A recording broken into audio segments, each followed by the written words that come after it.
안녕하세요, 한서원입니다. 여러분 그런 거 아세요? 여러분은 지금 제 모습을 보고 계시고 스마트폰을 잡고 있거나 뭐 그렇겠죠.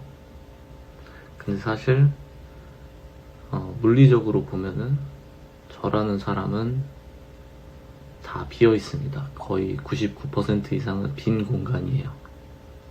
입자들이 다 비어 있는 거죠. 원자 사이에 엄청나게 넓은 공간이 그냥 비어 있고, 그 원자가 전자와 전자기력, 핵력 이런 걸로 저라는 사람을 구성하고 있고요. 그리고 이 면들이 다 꽉 차 있는 것처럼 보이지만 사실은 꽉 차 있는 게 아니라 빛을 받은 부분이 산란하면서 이 영역이 찬 것처럼 우리의 눈을 속이고 있어요. 여기 비어 있습니다. 비어 있는데 이제 찬 것처럼 보이죠. 빈 공간 없이 잘 만져지는데요. 이거는 이 전자기력으로 인한 반발력이죠. 마찬가지로 사실 우리가 시신경이 없으면 우리는 그 매트릭스에 나오는 네오처럼, 네오가 매트릭스를 보기 시작하면서 0과 1로 된 세계로 볼 수 있게 되잖아요. 그런 것처럼 우리도 사실은 이 전기적인 에너지 덩어리죠. 저라는 사람도 이 원자 하나하나가 다 이루어져서 만들어졌고, 여러분도 마찬가지로 별 차이 없습니다. 탄소, 질소, 산소, 수소 뭐 이런 걸로 구성이 되어 있는 거죠. 옛날에 어떤 사람이 사람을 다 원자 단위로 분해해서 값을 매겨보면은 뭐 3만 얼만가 3천 얼만가 그 정도 나온대요, 돈이. 우리가 원자로 하나하나 다 떼서 뭐 탄소 몇 그램 뭐 이런 식으로 따지면요. 근데 똑같은 그 원소들을 가지고 서로 다 다르게 살고 있잖아요. 그 미묘하게 다른 염기, 서열, 그리고 이 얼굴 같은 종임에도 불구하고 서로 다 다르고, 같은 종임에도 불구하고 뭐 누구는 몸 좋고 누구는 머리 좋고 그런 거죠. 원자 단위로 이제 세상을 한번 생각을 해보면은, 그 과학자분들의 말씀에 따르면 연력학 법칙에 따라서 모든 게 점점 팽창하고 그 과정에서 에너지가 소실되면서 우주가 아주 천천히 냉각이 되는 거죠.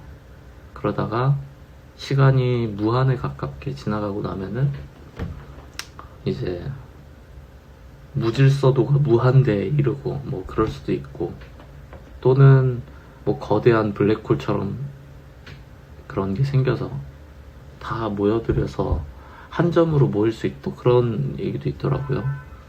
제가 뭐 물리 전공자는 아니라서 잘은 잘 모르지만, 나중에 그렇게 해서 거대한 블랙홀이 생겨서 원자가 다 모이는 순간이 온다면, 그러면은 온 세상 사람들이 다 한 곳에 모이게 되는 거나 다름없는 거죠.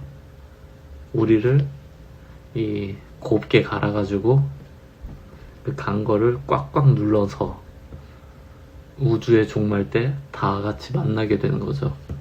원자 상태로. 성경에 보면은, 성경의 시작에 창세기에 태초에 하나님께서 천지를 창조하시고, 그리고 빛이 있으라 하심에 빛이 생겼다. 근데 마지막 순간을 생각해 보면은 그 빛이 꺼져야지 마지막이라고 할 수 있겠죠. 그러면 마지막이 있다면 어떻게 표현이 되어 있을까요? 세상의 모든 불빛이 꺼짐에 빛을 거두라 하셨다, 뭐 이렇게 표현할까요? 아니면 어둠이 있으라 이렇게 말을 할까요?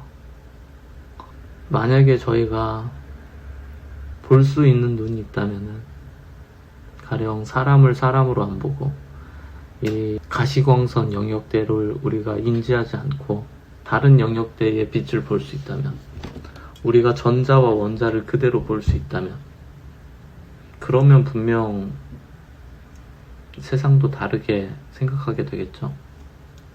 매트릭스에 나오는 네오처럼 분명 세상을 다르게 보게 되겠죠. 저는 근데 제가 뭐 원자 얘기하고, 그리고 뭐 사람을 쪼개고 사람을 태워가지고 값을 매기고 뭐 이런 얘기를 했지만, 사실 하고 싶었던 얘기는 보는 눈에 대한 얘기만 하고 싶었어요. 제가 공부를 어떤 걸 하다 보면은 똑같은 걸 보더라도 더 깊게 볼 수 있다라는 생각을 많이 하곤 해요. 가령 요리를 오랫동안 하신 분들은 조리된 음식을 입에 넣으면 재료, 그리고 조리법, 거기에 뭐 간을 어떻게 했는지 이런 것까지도 알아내실 수도 있잖아요.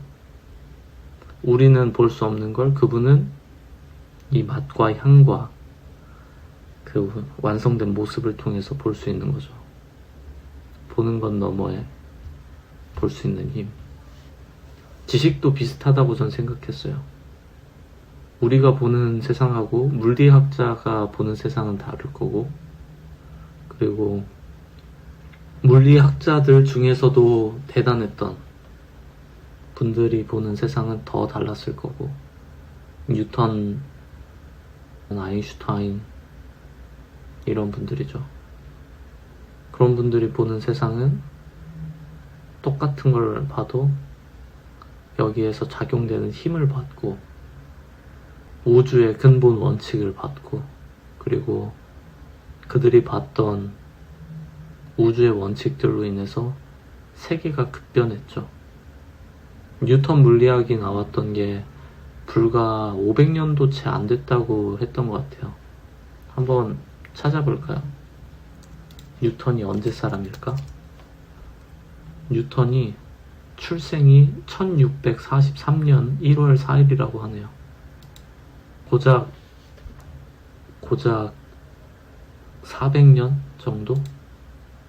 그쵸? 400년 만에 사과가 왜 떨어지는지도 잘 모르던 세계에서 우주로도 나가는 세계가 됐는데, 그거는 세상을 다르게 봤던 사람들이 있었기 때문인 것 같아요.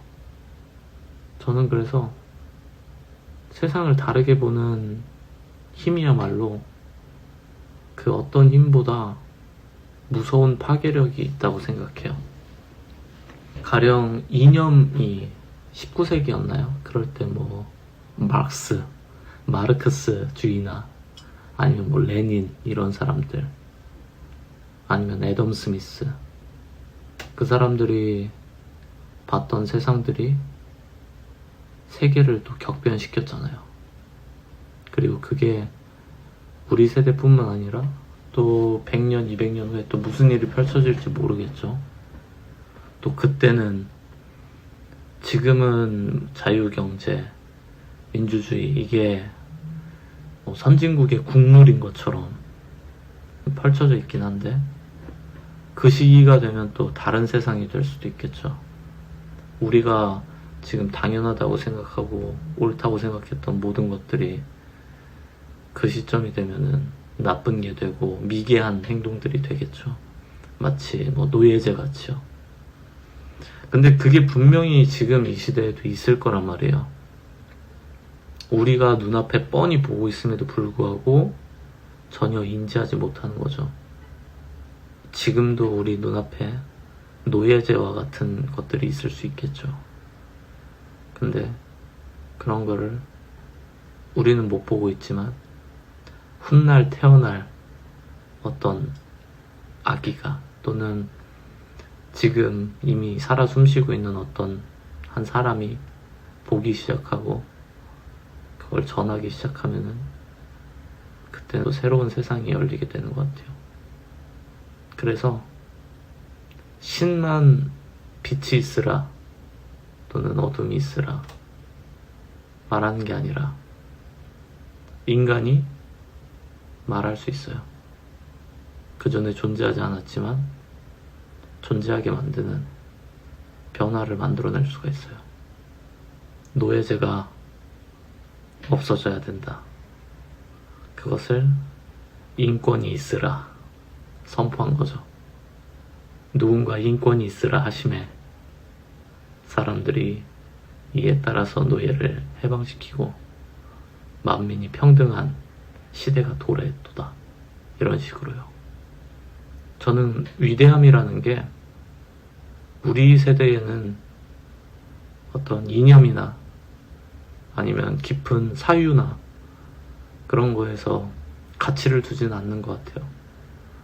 누가 돈 얼마 벌었고 누가 무슨 차 타고 얼마나 사회적으로 성공했는가 그런 걸 얘기하는 걸 좋아하죠. 근데 그런 사람들은 우리 시대에 수백, 수천, 수만 명 깔리고 깔렸어요. 근데 분명 그런 거 없이도 빛이 있으라 외치는 사람들이 나올 겁니다. 그리고 그 사람들이야말로 시대를 바꿨다고 평가를 받을 거고, 그리고 그런 사람들이야말로 역사가 기억할 만한 사람이라고 생각합니다.